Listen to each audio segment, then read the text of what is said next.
Dunyodagi eng baxtsiz ayol ichuvchini ayoli.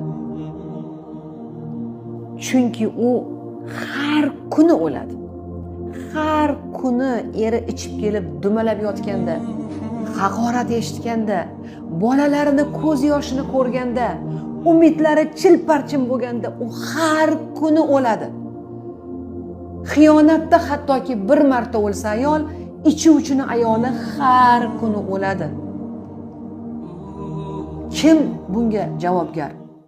Erkakni o'zi.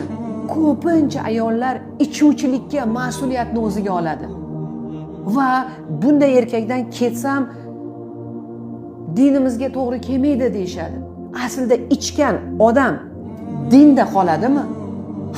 Musulmonchilikda umuman harom qilingan aroq.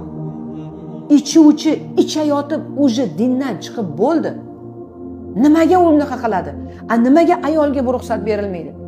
Shuning uchun ichuvchini ayolini bitta mas'uliyati o'zini sog'ligini, bolalarini sog'ligini va kelajagi uchun bunaqa erkakdan qochish. Qochish deganda tashlab ketish emas, jonini saqlash.